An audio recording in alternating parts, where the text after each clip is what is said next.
Cinema দিয়ে শুরু জাজ মাল্টিমিডিয়া থেকে। দে আর মাই অ্যাকচুয়ালি গার্ডিয়ান ইন্ডাস্ট্রির, যারা আমাকে সবাইকে চেনানো হয়েছে আমাকে, আমি যে ফারিন বা আমি যে কাজ করছি এটার শুরুটাই আসলে ওখান থেকে। সো আর তারপরে যেটা হয়েছে যে মাঝে আমার একটা গ্যাপ ছিল প্রায় 2 ইয়ার্স, বাট ইন্টারেস্টিং ব্যাপার যে তখন করোনাকালীন টাইম ছিল। দ্যাটস ওয়াই অনেকেই ভাবে নাই বা বুঝে নাই যে আমি আসলে গ্যাপ দিয়েছিলাম ইন্টেনশনালি। বাট আসলে আমি ওই সময়টাতে আমার পড়াশোনার জন্য এবং ফ্যামিলির কিছু ব্যাপার ছিল যার কারণে কাজগুলো করিনি। রাইট নাও আমি একদমই কাজের জন্য প্রিপেয়ার্ড, এবং মাঝে আমি প্রাচ্যনাটেও একটা একটা কোর্স করেছি যেটাকে স্কুলিং বলে, তো ওটাও করেছি। এখন আমার কাছে মনে হয়েছে যে I am not ready for cinema. তো এখন যেহেতু আমি সিনেমাতে রেডি না সিনেমা করার জন্য, তো আমার কাছে মনে হয়েছে যে আমার অ্যাক্টিং তো করতে হবে। তো এই কারণেই হচ্ছে ছোট পর্দায় কাজ করা। আর শুধু ছোট পর্দায় না, আমি ইতিমধ্যে 2টা ওটিটিতেও কাজ করেছি। ফারহান ভাইয়ের সাথে কাজ করার এক্সপিরিয়েন্স বলবো খুবই ভালো। He is very good actor এবং সে আর্টিস্টকে সেটে খুবই কোঅপারেট করে। এবং আমার সাথে ফারহান ভাইয়ের পার্সোনালি আসলে কখনোই ভাবে আলাপ হয় নাই বা পরিচয় নাই, কিন্তু যেটা সত্যি কথা, সেটে ঢোকার পরে এটা একবার মনে হয় নাই যে আমি তাকে চিনতাম না আগে থেকে, কারণ আমাকে এই কাজটার জন্য হচ্ছে ডিরেক্টর আমাকে বলেছিল। কিন্তু যখন আমি সেটে যাই তখন ফারহান ভাইয়ের অ্যাপ্রোচে একবারের জন্য আমি ফিল করি নাই যে সে আমার সাথে একদম নতুন কাজ করছে। সো ওই জায়গা থেকে সে অনেক কোঅপারেশন করছে আমাকে, এবং বলবো যে ওনার সাথে অভিজ্ঞতা খুব ভালো। আমি সামনে চাই আরও কাজ হোক আমাদের। এবং যদি বলেন যে কাজের কি অবস্থা, সেই জায়গা থেকে বলবো যে 2টো নাটক অলরেডি প্রায় একটা 3 মিলিয়ন প্লাস ভিউ হয়ে গেছে, আরেকটার মধ্যে 2 মিলিয়ন প্লাস ভিউ। তো খুবই দর্শক মানে অডিয়েন্স খুবই রেসপন্স করেছে দুজনকেই। এবং আমারও মনে হয়েছে যে আমার অ্যাক্টিংয়ের যে অবস্থা এখন, তো আমার জন্য আসলে ফারহান ভাই না, শুধু নট অনলি ফারহান ভাই, জোবান ভাই, তৌসিফ ভাই, যারা অনেক ভালো কাজ করছে, এদের সাথে আমার আসলে কাজ করাটা খুবই গুরুত্বপূর্ণ এই মুহূর্তে। এখন সবাই তো অনেক কিছুই চায়, ব্যাপারটা হচ্ছে যে অডিয়েন্স যেটা চায় সেটাই আমাদের আসলে প্রাপ্তি।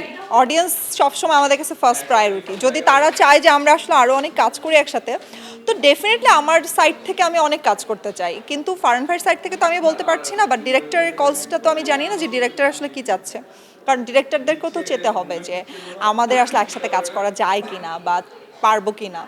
সো ডিরেক্টর কলস থাকলে আমার সাইড থেকে কোনো প্যারা নেই, আমি কাজ করতে চাই। এবং অডিয়েন্স দেখলাম যে খুবই চাচ্ছে এবং তারা অনেক অ্যাকসেপ্ট করেছে ব্যাপারটা। চলচ্চিত্রের অভিজ্ঞতা বলবো অনেক সুখের। এটা বলার একটা কারণ হচ্ছে চলচ্চিত্র অনেক big project, big opportunities, big frame, big space. তো যেখানে আসলে অনেক অনেক চিন্তা করার সময় থাকে, অনেক কিছু ভাবার সময় থাকে। ওখানে চাইলেই অনেক সিদ্ধান্ত প্ল্যানিং করে নেওয়া যায়। বাট আমি এখন যে সেক্টর কাজ করছি সেটা খুব ছোট পরিসরের জায়গা, যেখানে মাত্র 2 দিন, 3 দিন, 4 দিন, 5 দিন ম্যাক্স শুটিং হয়। তো ওইখানটাতে আসলে এত ভাবার সময় নাই যে আল্লাহ আমার এই অ্যাক্টিংটা নিয়ে এইভাবে প্ল্যান করতে হবে, এই করতে হবে। সেখানে জাস্ট আমরা নর্মালি যেটা করি যে সব সময় যেটা করি যে ক্যারেক্টারটা চেষ্টা করি একটু মানে নিজের মধ্যে নেওয়ার, আর হচ্ছে স্ক্রিপ্টটা প্রপার পড়ি, কস্টিউমগুলো রেডি করে চলে যাই। আর চলচ্চিত্রে তো আসলে এটা হয় না। চলচ্চিত্রে একটা নায়িকা শুধু অ্যাক্টিংই করে বা একটা নায়ক শুধু অ্যাক্টিংই করে, তার কস্টিউম থেকে শুরু করে এভরিথিং ভাবার মানুষ আছে ওখানে। কিন্তু নাটকে কিন্তু সেটা নাই। নাটকে আমি যে কাপড়টা পরবো, কোন সিনে কোন কাপড়টা পরবো, সেটাও আমাকে চিন্তা করতে হচ্ছে। তো এটা আসলে একদিক থেকে বলবো আর্টিস্টের জন্য একটু প্যারা, কারণ আর্টিস্ট আসলে তখন ক্যারেক্টারে ঢোকার জন্য অনেক যুদ্ধ করতে হয়।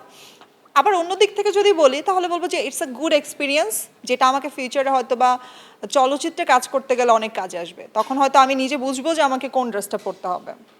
সো অল মানে সব কিছুর মধ্যে আসলে ভালো খারাপ দুটো জায়গায় আছে। তো ওই জায়গা থেকে বলবো যে দুটোই ভালো। তো আলহামদুলিল্লাহ এই বছর বেশ অনেক কাজ করছি, এবং ঈদে রোজার ঈদটাতেও আমার প্রায় ফারহান ভাইয়ের সাথে 2টো কাজ গেল, যেটা খুব ভালো রেসপন্স ছিল। কোরবানি ঈদে ইতিমধ্যে আমি ফারহান ভাইয়ের সাথে একটা কাজ কমপ্লিট করে ফেলছি শুটিং, যেটা খুবই সুন্দর একটা গল্প। মানে আমার কাছে মনে হয়েছে খুব সুন্দর, গুড প্রেজেন্টেশন ছিল, গুড ডিরেক্টর ছিল।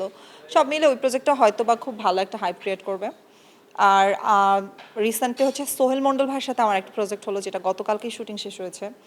ওটাও খুব ভালো গেল। ওটাও আমাদের রাকেশ বাসু ছিল ওটার ডিরেক্টর।